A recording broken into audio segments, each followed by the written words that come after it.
friends and family, and welcome to the Alice Talk. Normally, we will be discussing different issues, social, political, cultural, but today we are discussing a fun topic, which is football.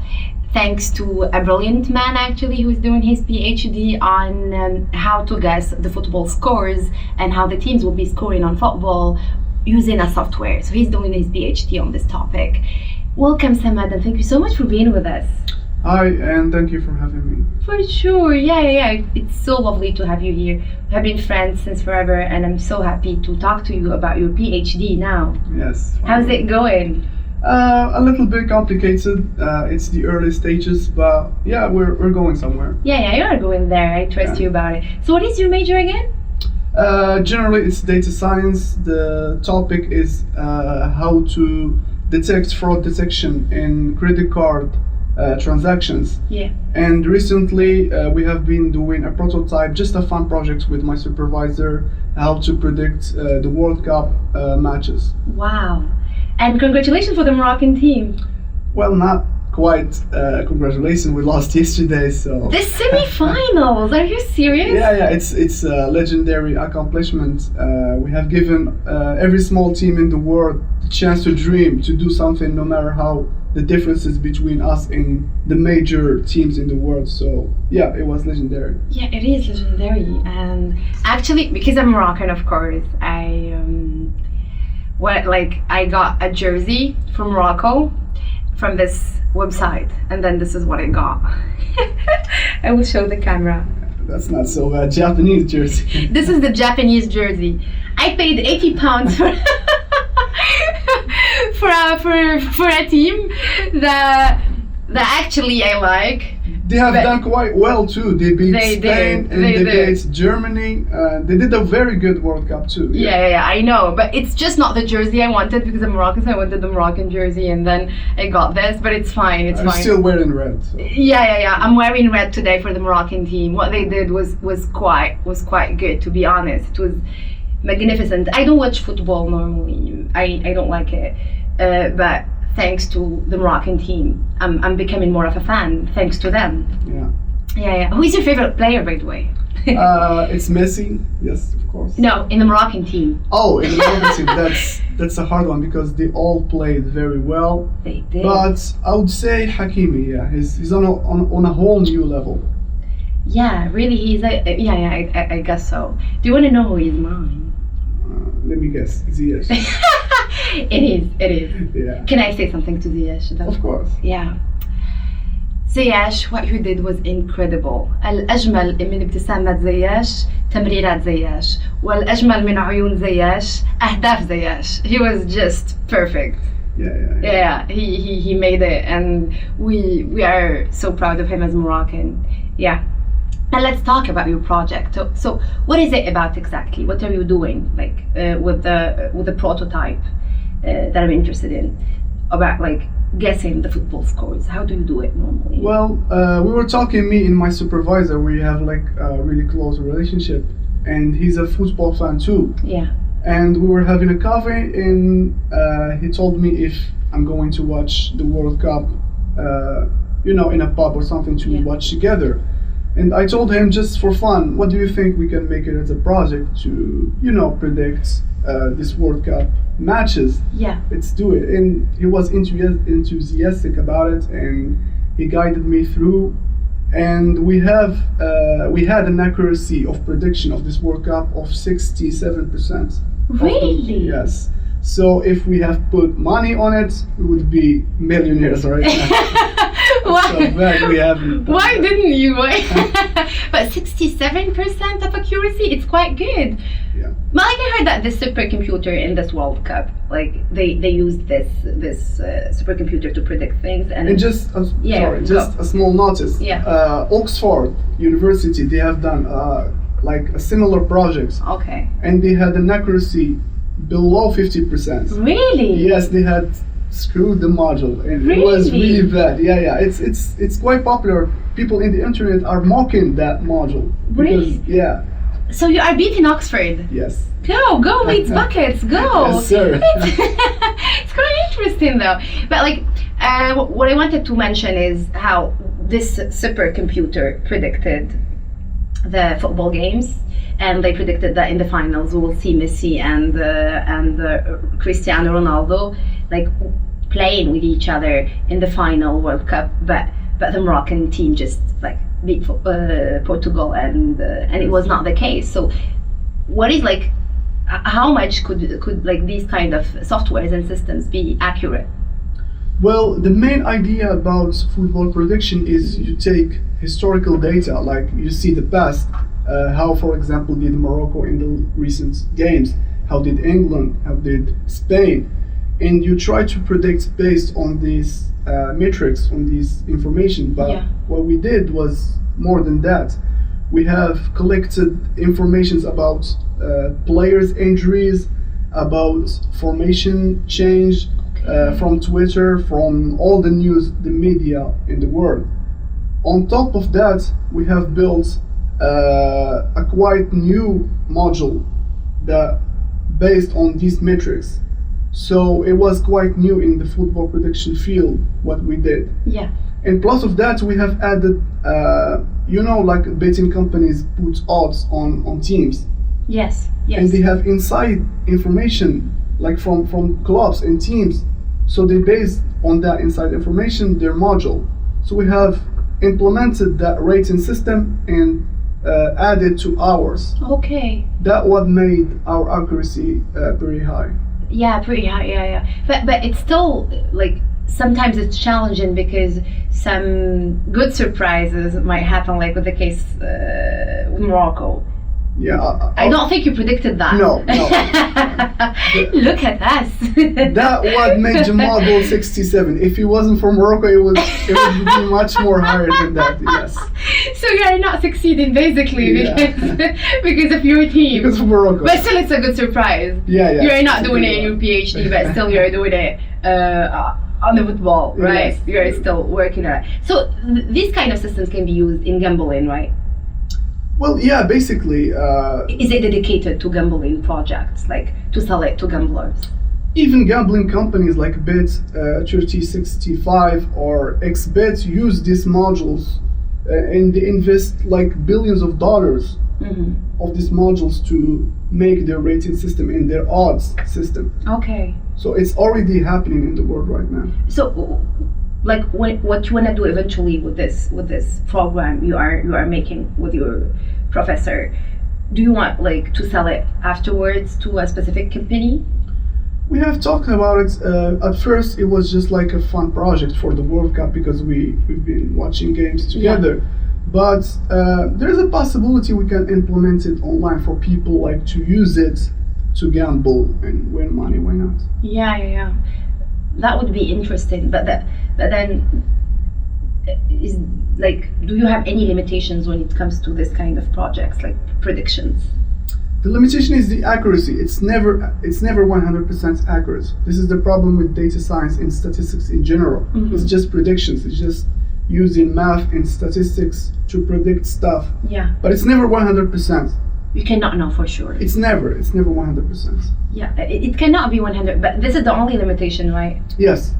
Yeah. So if you are selling it to gambling companies or to people who want to gamble, then it's not a gambling, right? Because it's based on science. On science. Yeah. And like if it's based on science, gambling companies won't be making any profit, right? Because if you have a very high level of accuracy. Well, that's why gambling companies do not put their modules, their predictive modules, open source to the world. They invest, like I said, billions of dollars in that to protect their modules. So yes, what we want to do is to give the people this information and this knowledge for free. Yeah. Yes, for sure. So you want to give it for free to people. Yes. Aren't you encouraging gambling in a way? I'm encouraging people to win money, not gambling. It's not winning money because then you are not accurate. And like, I'm sorry, there are serious problems with gambling addiction. And as a researcher, ethically speaking, you should be concerned, I guess. I'm not lecturing you on it, but I'm just like, of course, asking the questions. Like gambling is just probabilities. You have a lot of chances to lose but also you have chances to win. And if you win, you double your money with like a lot. So I think it's a fair equation. But like you are putting, for example, people who are addicted to gambling at a real risk in a way.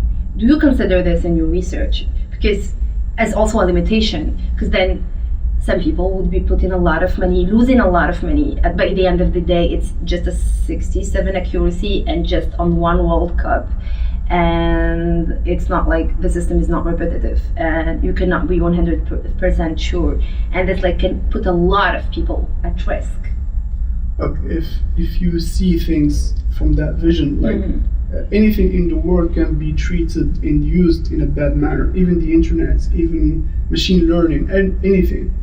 We put the knowledge in public, and people are free to do whatever they want with it. People have free will. They can gamble, they cannot. It's just knowledge put there, open source. We mainly want to publish the code, like the knowledge behind how to predict. Yeah. Where our main objective is not to make people gamble, but to put this knowledge open source to people to see it and to understand how to predict, or how just like for fun with their friends. Like it hasn't to be for money. Yeah, but it will be used to gain some money. I guess it's not something that is Yes. not predictable. Yes, of course, but this is the case for all machine learning predictive modules. You can use them in a bad manner. Yeah. So that's just like how humans are. Yes. This is the human being nature in a way or another. But as a researcher, like to troubleshoot this kind of issues, because I'm asking you because you are the source of ethics. I always see scholars and researchers as the source of ethics, because if we give the model to companies or if we give the model to random people, it might not be used wisely. So as scholars, we should be able to manage it in a way. We should be able to protect and troubleshoot this kind of issues. So did you ever think about what you can do as a researcher to protect, for example, children, because it will be open to children too? Do we really want children gambling, especially when we have this idea that you have a high level of accuracy or you have a machine that would be helping you? Of course, there's a verification. Like this is just, we haven't published it yet, but Yeah. of course there is a verification on the website for people who are under 18. That's first. Yeah. And second, there is like a huge notice in red that will be noticing people that this is not accurate. This is just for educational purposes. Yes. But at the end, like I said, people have free will. If they want to use something for gambling or anything else, they would. Do you gamble yourself? I used to in the past. In the past, huh? not Like anymore. 1 month ago? What do you define the past? Well, I would say like 2 months. 2 months ago. But it was just a one time. Did you win? No, that's why I stopped. it was not the first time, right? No, it wasn't the first time. You would be using your model? No. Really? Because I know the limitations and I know how random football can be. So if you do that, you would be losing money more than you would win. Yeah. Yeah. So you're not advising people to use your model in a way? No. Why are you making it then? Just for fun. Is this fun for you? Working long hours on a model that you will not be even like publishing or This is my even advising people to use it? This is my moral in life. This whole PhD, I'm doing it just for fun. I'm not like Wow. expecting something at the end of it. Really? So this is how I work usually. Yeah, that's the thing with studious people. They like to study just for the fun of it, not for the money, Yes. which is quite interesting. Because when you define success nowadays, all people will be talking about numbers in bank, 7 figures. It's all about this. But you are a successful man. You are doing this strong PhD. You have good results. You came from Morocco to the UK. You studied your masters, now your PhD, and you are like moving on with your life. This is also success, but it's not really linked to money, right? Well, if it was linked to money, I would sell this to companies. I would just promote it, and I have a good supervisor who know a lot of people, so it would Yeah. be easy to sell it. But I didn't want to sell it. I just doing it for fun. So You're not considering it at Yeah. all. Maybe you'll get some offers when we no, when we put this on YouTube for sure. no. I'm sure I'm not gonna do that because I also have a lot of other predictive modules in just my computer sitting there without selling them or anything, because they are, you can consider them as mine, you see, like Yeah. a little bit of projects. If they are sold, Yeah. they will stop for being these little fun projects for me, you see. Oh, Yeah. they are like your babies. Yeah, exactly. People have pets, dogs, cats, Yes. and you have little projects. Yes. Who are you, man? Who are you? Exactly. yeah, it's kind of interesting how like you talk about it, but then like can you like tell me what is it about these little projects, these predictive projects you have on your system on your computer? Well, I have a pretty interesting module who try not to predict, to classify people who suffer from mental health based on their tweets and their public posts on social media. Yeah, so the module basically try to identify patterns, psychological patterns in people's speeches, in people tweets, people like only the people who post public, not everyone, Yeah. and try to identify the pattern if these people suffer from mental health. Wow. Yes, This is so interesting. it is. This might change lives. Why aren't you like, if not selling it, just like But this is working it? This is the thing. This project is still like on the beta mode, so it's still not pretty accurate. Yeah. If I try to sell it, it will be commercial. It's not gonna be developed as I want it to be. Yeah. So I'm putting it aside. When I have time, I will develop it more and try to improve it, try to improve the accuracy, try to improve the metrics to classify people, Yeah. and maybe then publish it. Yeah. So you think that technology and models can help people achieve like through AI achieve like not perfection, but at least like achieve accurate data about specific issues in health, in social sciences, or even when it comes to data gathering for the rating companies, for example? People don't know that, but machine learning is literally saving lives now. If we think about COVID-19 and the vaccines that came out public, what do you think the most important thing that made them so fast in the public? It's machine learning. It's analyzing a lot of data, a lot of issued people, and try to like build a module that will eventually help in inventing the vaccine. Yeah. So it's literally saving lives right now, machine learning. I do agree with you. Technology is doing like a lot of good things now to the society, to the communities, and to the world, let's say.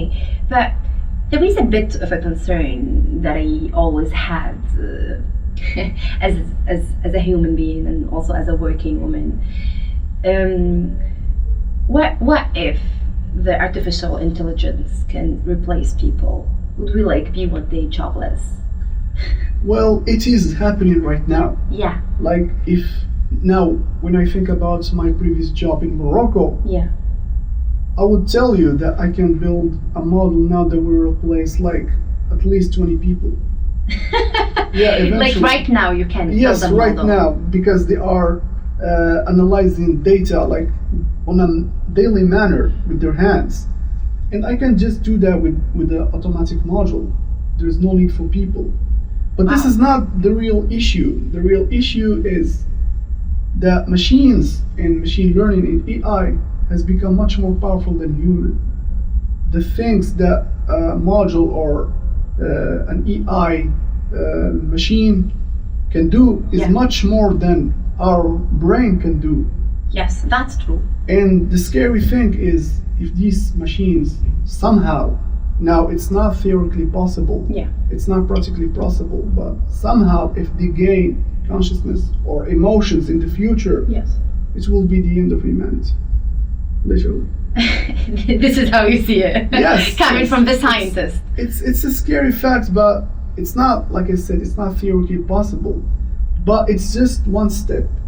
if they gain consciousness or if they gain emotions somehow, like it's gonna be the end. Yeah. Since you talked about your experience, I want to share mine too. I was working too in Morocco for a rating company, and they introduced this artificial intelligence experience. Like basically, they would be gathering and analyzing the data for us, and we will just be checking. The aim of it was like replacing us in a way or another, but like the data always came off very off. Like it was not at all accurate because it was like complex data and complex. It needed a complex analysis in order to produce what we were producing as a rating company. So it didn't work. We still have a chance to work to keep our jobs, right? Like I said, it's just a matter of time. I know. You can feel that. The modules are developing in a very, very, very fast way. Like just 2 years ago, like there wasn't this much of algorithms that are pre-built. Like they are ready. You can just use them without the knowledge. So I would say it's just a matter of time before a lot of people will lose their jobs, and it's a sad fact. Yes. It is so sad. It is so sad, to be honest. What is like your suggestion in order to make it work?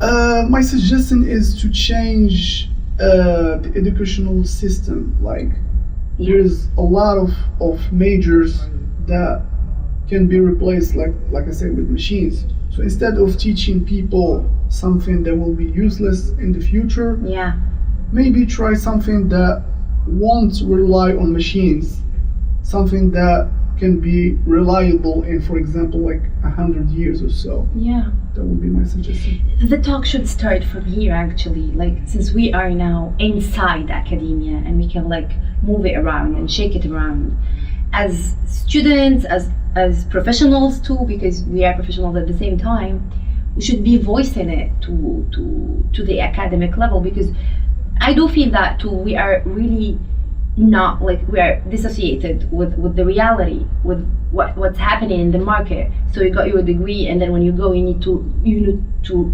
relearn everything in a way, because you are not really updated with the market. Yes, but I would say that researches are already happening in that manner, especially within the people in the field, like the people that have an ethical manner.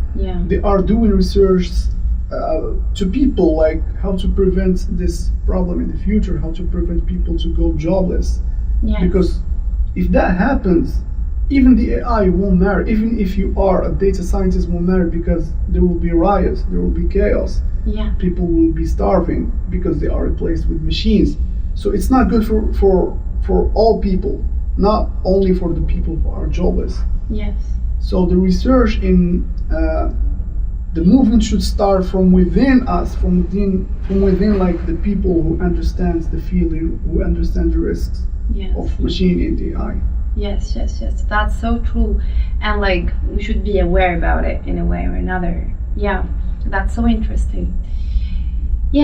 So do you have any question that like you guess that I could ask during this conversation? Well, I was waiting to ask me what is your favorite team. You didn't ask me. What is your favorite team? Tell me all about it. I want to hear about now, after this depressing talk about the AI, I know that I'm worried about my job and about my future. Journalism is a very competitive field, and now you are adding to it the AI. Maybe a super intelligent robot will be doing my job in a few years. And this is not what I want. I won't let that happen, don't worry. Really? Are you protecting me from Yes. Thank you so much, Samad. Thank you so much. So what is your favorite team? It's Wydad Casablanca. It's a Moroccan team, and because I'm Rajaouia, right? Yes, we are rivals. Yes, we are rivals now. But you are wearing red, so. I'm wearing red for the Moroccan team. You are betraying because us. I couldn't get my jersey. I got another one. Thank God I got my refund. It was about to. Really? I asked for a Moroccan jersey. I got like one. I'm gonna show it to the camera. I I got wine You got with a prints refund on it. and the jersey. And the jersey, because I was That's super amazing. upset. I was super upset. I really waited to record this episode with you. And I only waited for the shirt, right? For the jersey, like to put it in and to encourage Morocco. And fortunately enough, we kept winning. So I was like, it's fine. I can keep waiting for it since we were still in it. And then I got this, and with the loss, it's just catastrophic. So I was like, oh, you don't do that. Exactly. I was a super angry Moroccan woman speaking in English. It's catastrophic. Thank you so much for being Of course, with me. of Thank course. you so much. course. And yeah, with the Raja today, we are just Moroccan, and this is the amazing thing about the Moroccan football now and the Moroccan team in the World Cup. Yes, we have stopped all our rivalries or our conflicts or our problems to support the Moroccan team. But not only us, the whole world The whole sympathizes world. with Morocco. That's so true. Like, on and on. Like yesterday when I was in the pub watching the football, every single man and woman there were cheering from Morocco. I felt like if I was in Morocco. And like after the game, I was crying, and people came to me and was like it's fine. like I felt, to be honest, I felt in a British pub, like if I was in Morocco, really. Because people love these kinds of stories, like the Yeah. underdog stories. It's the same example as Leicester City in 2016, in Greece in 2004, Yeah. in Denmark in 1902. Yeah. These stories are inspirational for a whole generation. Like when in the future, let's say the next World Cup, a small team, a coach, when he will try to motivate his player, is gonna put Morocco as an example. Like, see how these guys did. We can do the same as them. We can beat the strong teams. Yeah. So it's a story to remember forever, not only Yes, now. we will be talking about it forever and for ever. generations. But I still have hope that we will still beat the French maybe in the next World Cup. I still have this dream, to be honest. It's not a dream now, it's a reality, because Yeah. yesterday we have outplayed them. We had more position. Yeah. We had more chances. Yeah. We were better. And the referee stole 2 penalties from us. We deserved to win yesterday, and we didn't. So it's not a dream now. It's not something that is in the sky. It's a reality. And Yeah. the next World Cup, we are going to win, not to. Oh, Yes. did you use it in your system? No, Did you, but the did you next play one- it in your system? I will update my system now for Morocco to be much stronger. Yes. Yeah, you are updating your system for us. Yes. No, you are driven by emotion, just to, and this is not good in research, right? I don't know about scientific research, I but can make one exception. I'm allowed to make one exception. you are allowed to follow your Yes, heart. yes. Yeah, man getting emotional after football. Well, if I don't do that, I'm just another machine.